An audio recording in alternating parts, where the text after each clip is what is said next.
জ্যোতিষীৰ মতে মা লক্ষ্মীৰ কৃপা লাভ কৰিবলৈ কি কৰা উচিত?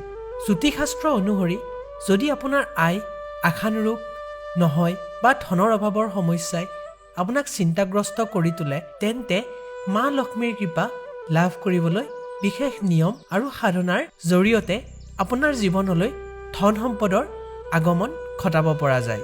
মা লক্ষ্মী হ'ল ধন সম্পদ, সৌভাগ্য আৰু সমৃদ্ধিৰ দেৱী। তেওঁক সন্তুষ্ট কৰাৰ বাবে কিছু আধ্যাত্মিক পদ্ধতি আৰু দৈনন্দিন জীৱনৰ আচৰণৰ উন্নতিৰ প্ৰয়োজন। জ্যোতিষ আৰু মা লক্ষ্মীৰ সংযোগ। জ্যোতিষ মতে মা লক্ষ্মীৰ কৃপা লাভ কৰিবৰ বাবে এটা মানসিক আৰু আধ্যাত্মিক প্ৰস্তুতিৰ প্ৰয়োজন। জ্যোতিষ শাস্ত্ৰত বিশেষকৈ শুক্ৰ গ্ৰহক ধন সম্পদ আৰু বিলাসিতাৰ গ্ৰহ বুলি মনা হয়। যদি শুক্ৰ গ্ৰহ আপোনাৰ কুণ্ডলীত দুষ্ট নহয়, তেন্তে ধন লাভৰ ক্ষেত্ৰত বাধাৰ সৃষ্টি হয়। সেইবাবে শুক্ৰ গ্ৰহৰ সন্তোষজনক অৱস্থা আৰু মা লক্ষ্মীক সন্তুষ্ট কৰা দুয়োটা একেলগত জড়িত। মা লক্ষ্মীৰ কৃপা লাভ কৰিবলৈ কি কৰা উচিত?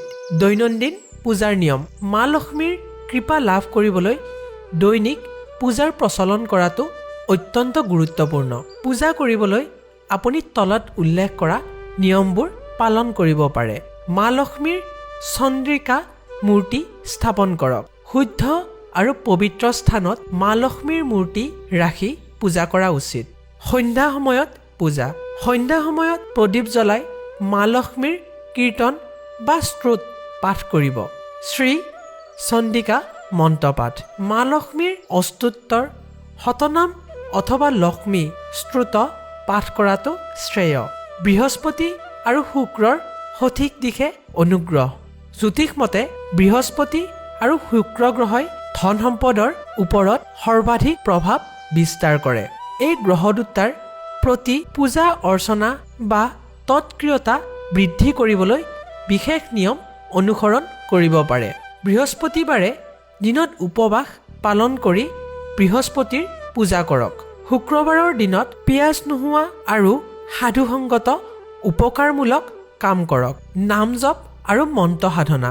মা লক্ষ্মীৰ বিশেষ মন্ত্ৰ উচ্চাৰণ কৰিলে ধন সম্পদৰ পথ মুকলি হয়।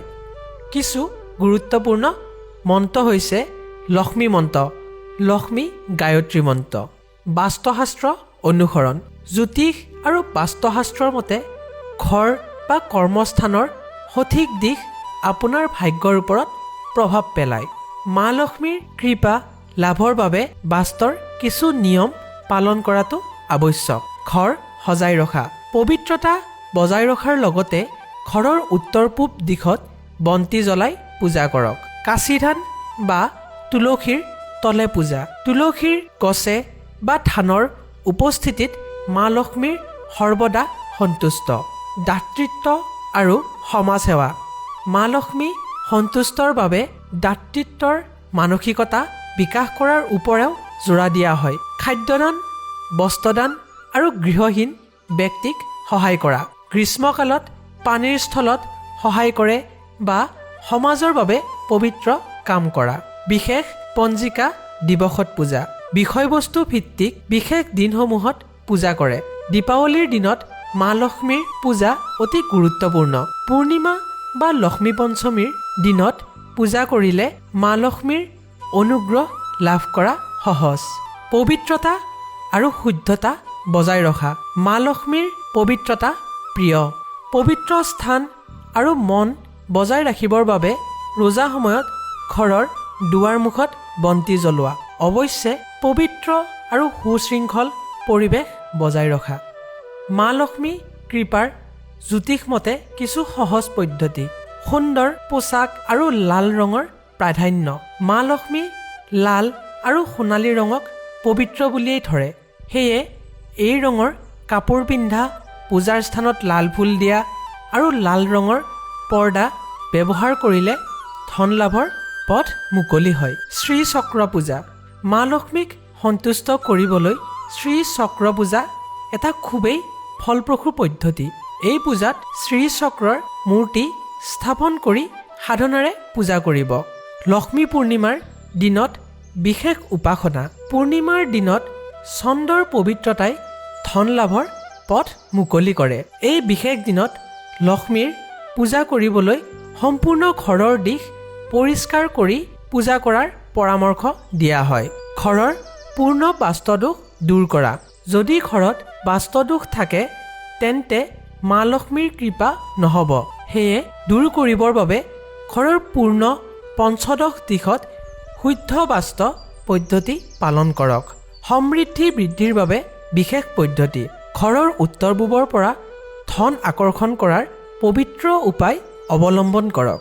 এই দিশত এক কাঁচৰ থালত ধানৰ বীজ আৰু লাল কাপোৰৰ সৰংগা পিন্ধি লক্ষ্মীৰ প্ৰতিমা স্থাপন কৰক। মা লক্ষ্মীৰ মন্ত্ৰ আৰু শাস্ত্ৰীয় আৱশ্যকতা মা লক্ষ্মীক সন্তুষ্ট কৰিবলৈ কিছু শাস্ত্ৰীয় আৱশ্যকতাও অনুসৰণ কৰিব।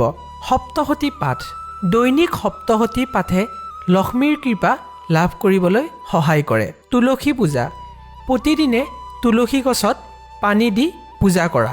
অন্নদান আৰু প্ৰতিপালন মা লক্ষ্মীৰ অনুগ্ৰহ পোৱাৰ বাবে এজন দুৰ্দশা ব্যক্তি বা গৃহহীন ব্যক্তিক সাহাৰ্য দান কৰক। মা লক্ষ্মীৰ সাধনাৰ বাবে একাগ্ৰচিত্ত হোৱাৰ লগতে সমাজৰ উন্নতিৰ বাবে কাম কৰাটো প্ৰয়োজন। মা লক্ষ্মীক সন্তুষ্ট কৰিবলৈ নিজৰ চিন্তা শক্তি আৰু কৰ্মৰ প্ৰতি আস্থা ৰাখিবলৈ পৰামৰ্শ দিয়া হয়।